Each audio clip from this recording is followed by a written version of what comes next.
নমস্কার, career views চ্যানেলে সকলকে স্বাগত। তোমাদের অনেক কমেন্ট আসছে ওয়েস্ট বেঙ্গল কোঅপারেটিভ সার্ভিস কমিশনের সিলেবাস সংক্রান্ত, অর্থাৎ অ্যাডভার্টিসমেন্ট নাম্বার যে ২/২০২৪ তার যে সিলেবাস এই সংক্রান্ত অনেক কমেন্ট আসছে, যেখানে তোমরা জানতে চেয়েছো যে কী ধরনের কোয়েশ্চেন আসতে পারে। তাই আমি আজকের এই ক্লাসে সিলেবাস নিয়ে কোঅপারেটিভ সার্ভিস কমিশনের ২/২০২৪ এই অ্যাডভার্টিসমেন্টের যে সিলেবাস নিয়ে আমি পুঙ্খানুপুঙ্খ আলোচনা করব। তোমরা ক্লাসটা খুব মনোযোগ দিয়ে করবে, আশা করি তোমাদের ডাউট ক্লিয়ার হবে। কি আছে সিলেবাসে দেখে নেওয়া যাক। Syllabi for online examination against advertisement number ২/২০২৪। কি ইংলিশে কি আছে? Noun and pronoun. এখানে কী ধরনের কোয়েশ্চেন আসতে পারে? এখানে তোমাদেরকে টাইপস অফ নাউন স্টাডি করতে হবে। টাইপস অফ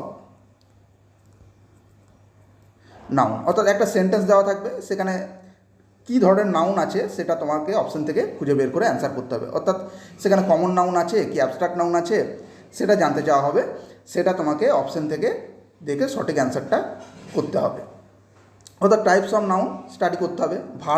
ভার্বে কী ধরনের আসে না অ্যাপ্রোপ্রিয়েট ফর্ম অফ ভার্ব। একটা সেন্টেন্স দেওয়া থাকবে, সেখানে ফিল ইন দ্য ব্ল্যাঙ্কস টাইপের ব্ল্যাঙ্কস থাকবে, সেখানে অ্যাপ্রোপ্রিয়েট ফর্ম অফ ভার্ব বসতে হবে। এবং তার জন্য কী দরকার? তার জন্য তোমাকে টেন্সে কিন্তু যথাযথ নলেজ থাকতে হবে। টেন্সে যদি যথাযথ নলেজ না থাকে তাহলে ইংলিশে স্কোর করা খুব টাফ, কারণ টেন্সের ওপরেই অনেক কিছু ডিপেন্ড করে আছে, যেমন appropriate form of verb, error detection, প্রত্যেকটা পার্টই কিন্তু টেন্স রিলেটেড। এখানে কি আছে? Infinitive and জিরান্ড। ইনফিনিটিভটা কি না ভার্বের আগে টু দিলে ইনফিনিটিভ হয়ে যায়, আর ভার্ব প্লাস আইএনজি করলে সেটা জিরান্ড হয়ে যায়। এটাও কিন্তু ফিল ইন দ্য ব্ল্যাঙ্কস আসে। এখানে তোমাকে ব্ল্যাঙ্কটাকে ফিল করতে হয় কী দিয়ে? ইনফিনিটিভ ফর্ম অফ ভার্ব দিয়ে অথবা জিরান্ডিয়াল ফর্ম অফ ভার্ব দিয়ে জিরান্ড বসিয়ে। ক্লিয়ার? টেন্স তো আমি বললাম, টেন্সে কিন্তু ইংলিশে ইংলিশে স্কোর করতে গেলে দুটো জিনিসের নলেজ থাকা খুব দরকার। সেটা হচ্ছে নাম্বার 1 হচ্ছে টেন্সে তোমাকে নলেজ থাকতে হবে, আর 2 হচ্ছে ভোকাবুলারি, অনেক স্টক থাকতে হবে।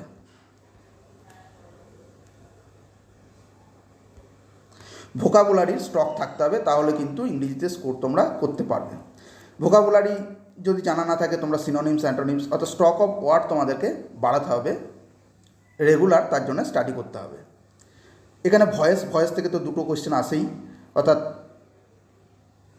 অ্যাক্টিভ থেকে প্যাসিভ, ভাইস ভার্সা, প্যাসিভ থেকে অ্যাক্টিভ। অ্যাক্টিভ দেওয়া থাকলো, প্যাসিভ ফর্মটা তোমাকে অপশন থেকে খুঁজে বের করতে হবে। প্যাসিভ দেওয়া থাকলো, তার অ্যাক্টিভ ফর্মটা তোমাকে অপশন থেকে খুঁজে বের করতে হবে। অ্যাডভার্ব, অ্যাডজেক্টিভ এগুলো সবই ফিল ইন দ্য ব্ল্যাঙ্কসে আসে।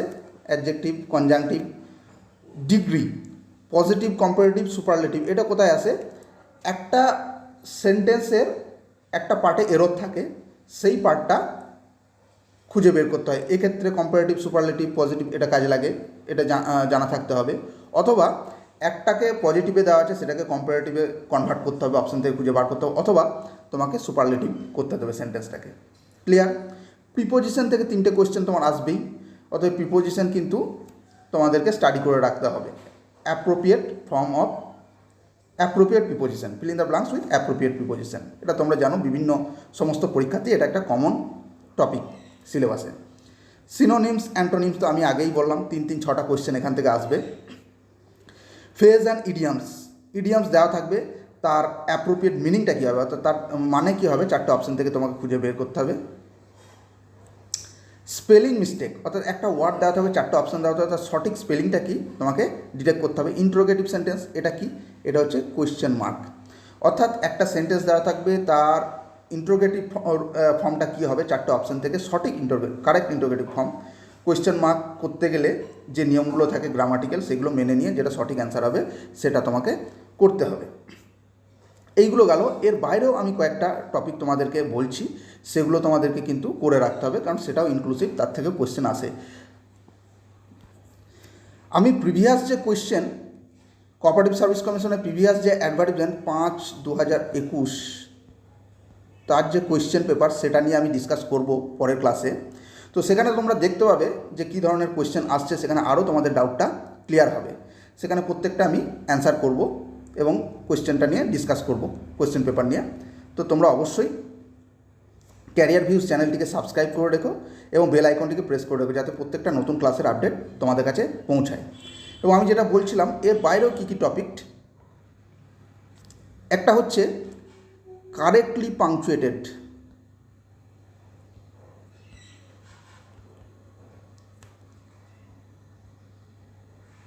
কারেক্টলি পাংচুয়েটেড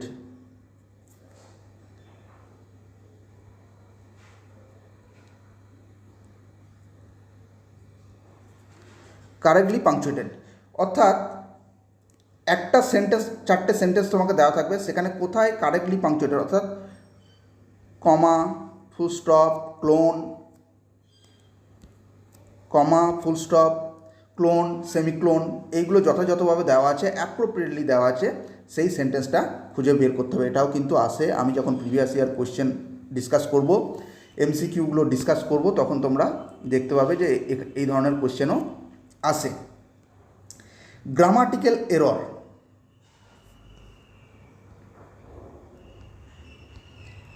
গ্রামাটিক্যাল এরর অর্থাৎ এটাও কিন্তু টেন্স জানা থাকতে হবে খুব ভালো করে। টেন্স জানলে তোমরা গ্রামাটিক্যাল এররটা, একটা সেন্টেন্স দেওয়া থাকবে, সেখানে গ্রামাটিক্যাল এরর করা থাকবে, অর্থাৎ হয়তো পারফেক্ট ফর্মের ভার্ব বসবে, সেখানে তোমার প্রেজেন্ট ফর্মের ভার্ব বসানো আছে, ইনডিফিনাইট ফর্মের ভার্ব বসানো আছে, বা কন্টিনিউয়াস ফর্মের হবে, সেখানে পারফেক্ট ফর্মের ভার্ব বসানো আছে। তো সেটাকে তোমাকে সঠিক এররটা ধরতে বলা হতে পারে, অথবা সঠিক ফর্ম অফ ভার্ব, যেটা আমি আগে বললাম যে অ্যাপ্রোপ্রিয়েট ফর্ম অফ ভার্ব বসাতে দেওয়া হতে পারে, অথবা এরর ডিটেকশন, যেটা এরর ডিটেকশন এখানে আছে সেটা আসতে পারে। কোন পোর্শনটাতে কী গ্রামাটিক্যাল এরর আছে সেটা তোমাকে অপশন থেকে খুঁজে বের করতে হবে।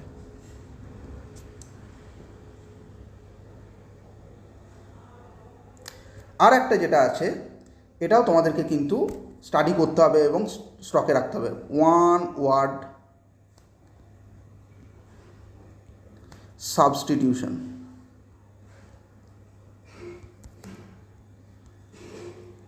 ওয়ান ওয়ার্ড সাবস্টিটিউশন অর্থাৎ এক কথায় প্রকাশ, বাংলায় যেটাকে বলে, এটাও কিন্তু স্টক বাড়াতে হবে তোমাদেরকে, কারণ এটাও কোয়েশ্চেন আসে। কারণ প্রিভিয়াস যে সমস্ত অ্যাডভার্টিজমেন্ট বেরিয়েছে কোঅপারেটিভ সার্ভিস কমিশনের, তার যে এক্সামিনেশন পরীক্ষার কোয়েশ্চেন পেপার, সেখানে আমি দেখেছি যে ওয়ান ওয়ার্ড সাবস্টিটিউশনও ইংলিশে আসে, যেটা কিন্তু এখানে উল্লেখ নেই। অর্থাৎ grammatical error, correctly punctuated, one word substitution, এগুলো কিন্তু এর সাথেই করে যেতে হবে। এটা কিন্তু তোমরা নোট ডাউন করে রেখো, অবশ্যই এগুলোকেও স্টাডি করতে হবে। Clear English portion. নেক্সট কী আছে, নেক্সট আমরা চলে যাব। নেক্সট আছে জেনারেল অ্যাওয়ারনেস। এখানে কী আছে, Indian history, Indian geography, Indian economy. Indian ইকোনমির একটা পার্ট যেটা হচ্ছে কোঅপারেটিভ স্ট্রাকচার, অর্থাৎ ভারতের যে সমবায় ব্যবস্থা, সেটা নিয়ে 3 টায়ার যে ব্যবস্থা, সেটা নিয়ে আমি একটা ক্লাস করেছি। অবশ্যই তোমরা ক্লাসটা করে নিও, এবং তার রিলেটেড কিছু আমি এমসিকিউ করেছি, এবং পরে আরও আমি এমসিকিউ নিয়ে আসতে চলেছি। কারণ ইন্ডিয়ান ইকোনমির যে এখান থেকে কোঅপারেটিভ স্ট্রাকচারের উপর অনেকগুলো কোয়েশ্চেন থাকে, আমি এটা আগেও বলেছি। অর্থাৎ ক্লাসটা তোমরা করে নিও, যারা এখনও করোনি তারা করে নিও। পাবলিক অ্যাডমিনিস্ট্রেশন ইন ইন্ডিয়া, যেটা হচ্ছে ইন্ডিয়ান কনস্টিটিউশন নিয়ে আমি অলরেডি একটা ক্লাস করেছি, এবং সেখানে এমসিকিউ দিয়েছি। আমি পরের ক্লাসে যেটা আমি বলেছি যে ফান্ডামেন্টাল রাইট কোথায় আছে, part 3 of Indian constitution, part 3তে যেটা আছে যে ফান্ডামেন্টাল রাইটস, আর্টিকেল 12 টু 35। তো এই আর্টিকেলগুলো নিয়ে আমি ডিসকাস করব, এবং অবশ্যই এমসিকিউ তোমাদেরকে দেব, এমসিকিউ নিয়ে ক্লাস করব, তোমরা করে নিও ক্লাসগুলো। তাহলে কনস্টিটিউশন নিয়ে আমি যে ক্লাসটা করেছি, যে এমসিকিউ দিয়েছি 20-20টা আমার এমসিকিউ এর একটা ক্লাস আছে, অবশ্যই তোমরা করে নিও, কারণ সে ওই ধরনের কোশ্চেনগুলোই কিন্তু আসে, আমি এটা বারবার বলছি। ফেডারেল ডিভিশন অ্যান্ড গভর্নেন্স, এটার উপরেও আমি এমসিকিউ নিয়ে আসবো, ক্লাস নিয়ে আসবো। Agriculture and allied activities in West Bengal, এটা কিন্তু একটা ইম্পর্ট্যান্ট টপিক কোঅপারেটিভ সার্ভিস কমিশনের। Agriculture and allied activities in West Bengal, এটার উপরেও আমি একটা পুরো ক্লাস নিয়ে আসবো, এবং এমসিকিউ নিয়েও ডিসকাস করব। তোমরা অবশ্যই ক্লাসগুলো মনোযোগ দিয়ে একের পর এক করতে থাকবে। Science technology current affairs, current affairs আমি বলবো এখন তোমরা অ্যাপ্লাই করছো এবং এখনও পরীক্ষার আসতে এখন অনেকটাই দেরি, অর্থাৎ হাতে অনেকটাই সময় আছে। তোমরা রেগুলার বেসিসে ডেইলি কিন্তু কারেন্ট অ্যাফেয়ার্স তোমাদেরকে এখন থেকে করে যেতে হবে। আমি মান্থলি ফ্রিকোয়েন্সিতে কারেন্ট অ্যাফেয়ার্সের ক্লাস নেব, অর্থাৎ প্রত্যেকটা মাস শেষ হয়ে গেলে মার্চ মাস কমপ্লিট হয়ে গেলে মার্চ মাসের যে এমসিকিউ আমি সেটা নিয়ে একটা ক্লাস করব। অর্থাৎ তোমরা ক্লাসগুলোকে কিন্তু মিস করো না, একের পর এক ফলো করতে থেকো। তো ওটা গেল জেনারেল অ্যাওয়ারনেস। এবং ইন্ডিয়ান হিস্ট্রি, ইন্ডিয়ান জিওগ্রাফি এগুলো কিন্তু সবই মাধ্যমিক স্ট্যান্ডার্ড, এটা অ্যাডভার্টাইজমেন্টে বলে দেওয়া আছে। এবং ক্লারিক্যাল ক্যাডারের রিক্রুটমেন্ট, এখানে মাধ্যমিক স্ট্যান্ডার্ডেরই কোয়েশ্চেন আসবে।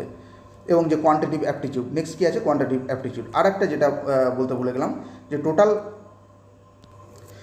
টোটাল কতগুলো কোয়েশ্চেন থাকবে, টোটাল কোয়েশ্চেন থাকবে 150 কোয়েশ্চেন্স থাকবে। 5টা টপিক আছে, প্রত্যেকটাতে কিন্তু 30, অর্থাৎ ইংলিশ আগে আমি বললাম ইংলিশে কিন্তু 30 কোয়েশ্চেন্স থাকবে। জেনারেল অ্যাওয়ারনেস এখানেও 30 কোয়েশ্চেন্স থাকবে। কোয়ান্টিটিভ অ্যাপটিটিউড এটাতেও কিন্তু 30 কোয়েশ্চেন্স থাকবে।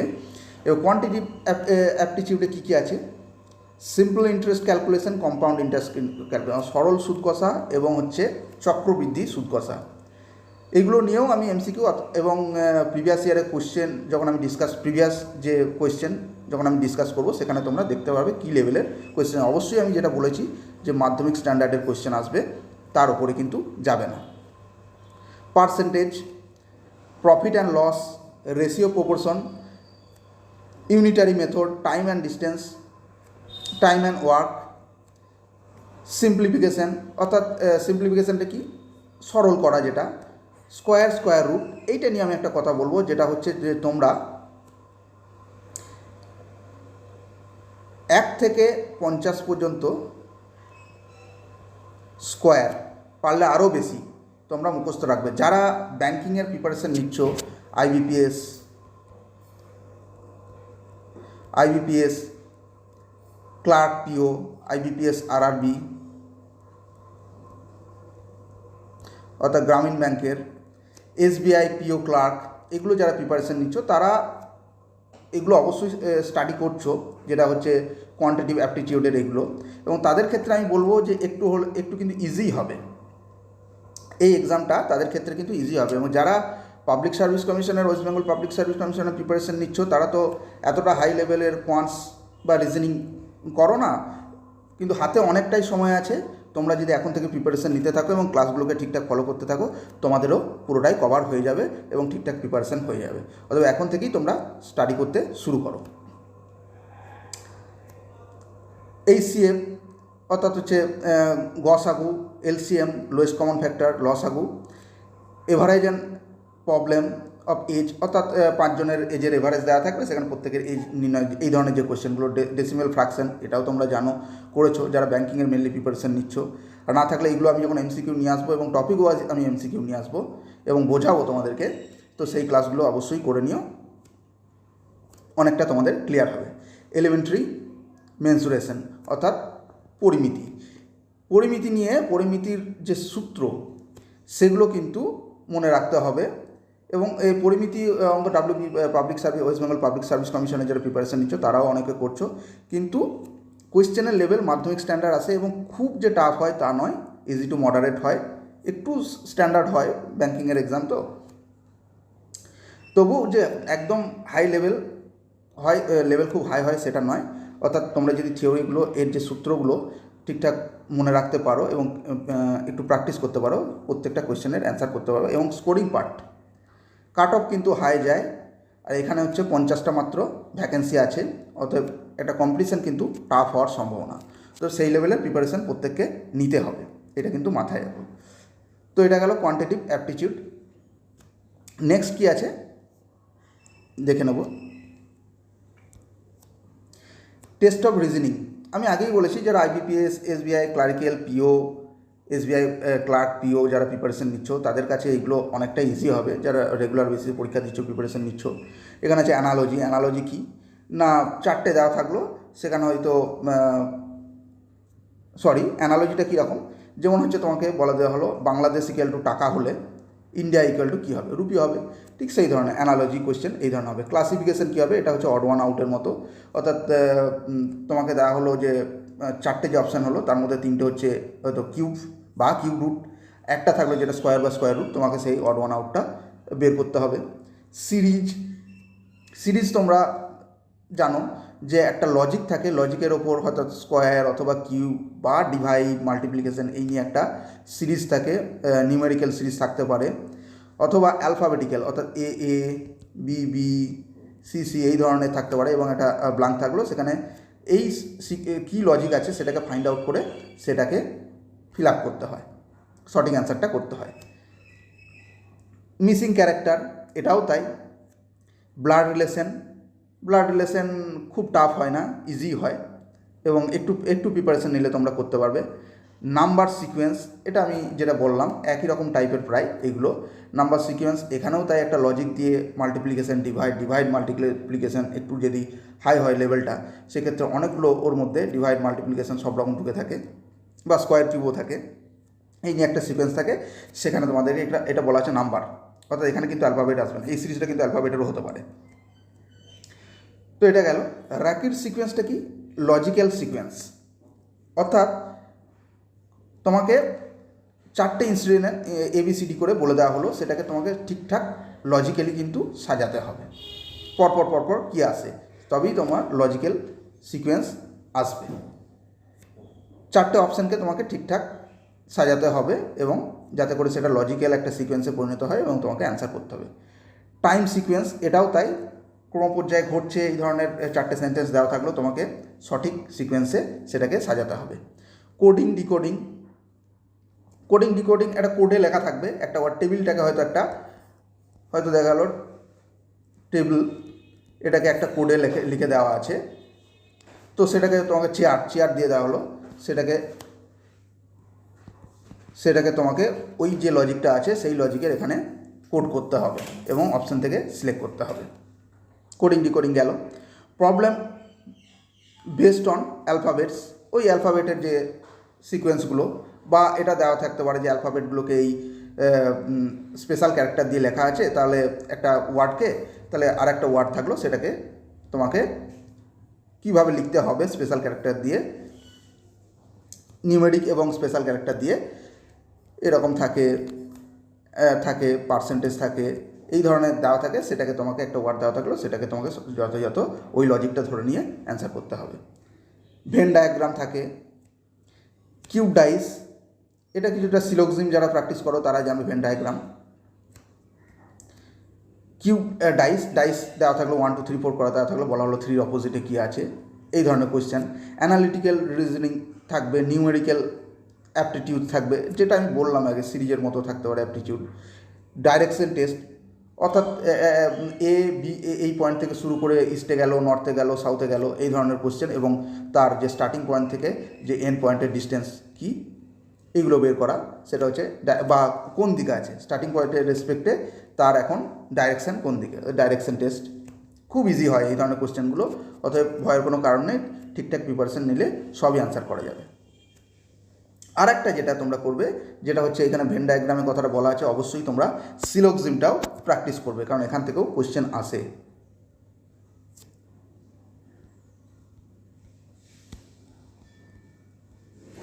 সিলোজিজম এটাও তোমরা, যেটা হচ্ছে যে অল টেবিলস আর চেয়ার, সাম চেয়ারস আর ব্যাট, এই ধরনের, তারপরে যে অপশানগুলো থাকে সেখান থেকে চুজ করতে হয়, অর্থাৎ এইভাবে যে অ্যান্সারগুলো করতে হয় তোমরা জানো,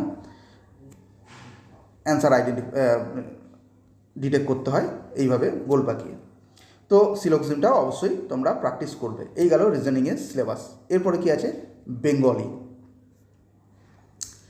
বেঙ্গলিতে কি আছে দেখে নিই।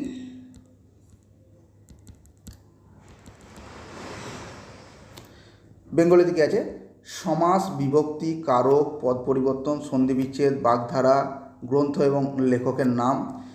এইটা নিয়ে আমাকে একজন স্টুডেন্ট কমেন্টে লিখেছো, যেটা হচ্ছে যে বেঙ্গলি থেকে জিকে, এটা জেনারেল স্টাডিজের মধ্যে আসতে পারে, যেটা হচ্ছে যে একটা বইয়ের নাম দেওয়া থাকলো, তার রাইটারের নাম, অর্থাৎ এটা কিন্তু এখানে দেওয়া রয়েছে, বেঙ্গলির মধ্যেও আসতে পারে, জিকের মধ্যেও বা জেনারেল স্টাডিজের মধ্যেও কিন্তু আসতে পারে। অতএব এটা একটা পিডিএফ তোমাদেরকে দেব, সেটা থেকে তোমরা স্টাডি করবে। সেখানে অনেক বইয়ের নাম এবং পাশাপাশি তার লেখকের নাম দেওয়া থাকবে। এটা কিন্তু মুখস্থ করতে হবে, এছাড়া অন্য কোনো উপায় নেই। তাহলে কী কী সিলেবাস আছে বেঙ্গলি? সমাস, বিভক্তি, কারক, পদ পরিবর্তন, সন্ধি বিচ্ছেদ, বাগধারা, গ্রন্থ ও লেখকের নাম। বেঙ্গলি সিলেবাস নিয়ে যেটা আমি বলতে চাইছি সেটা হচ্ছে সমাস, বিভক্তি, কারক, পদ পরিবর্তন, সন্ধি বিচ্ছেদ, বাগধারা, গ্রন্থ লেখকের নাম। এই বেঙ্গলি এবং Indian history, Indian geography, career ভিউজে ইন্দ্রাণী ম্যাডাম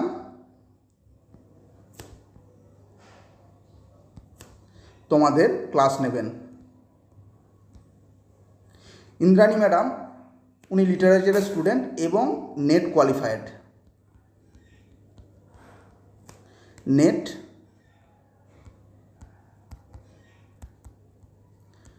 কোয়ালিফাইড। অতএব উনি যে ধরনের তোমাদের কনসেপ্ট ক্লিয়ার করবেন, সমাস, বিভক্তি, কারক, পদ পরিবর্তন, প্রত্যেকটা উনি কনসেপচুয়াল ক্লাস নেবেন যাতে করে তোমাদের এমসিকিউ ভুল না হয়। এবং অবশ্যই উনি এমসিকিউ করাবেন এবং গ্রন্থ ও লেখকের নামে একটা পিডিএফ ও উনি দেবেন। এছাড়া ইন্ডিয়ান হিস্ট্রি এবং ইন্ডিয়ান জিওগ্রাফির ক্লাস উনি নেবেন।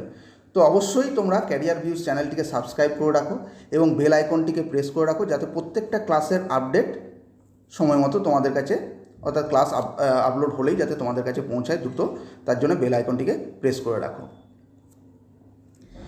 তো আজকে এই অবধি থাক। ক্লাস কেমন লাগলো তোমরা কমেন্টে জানিও এবং কোনো ডাউট থাকলে অবশ্যই তোমরা কমেন্ট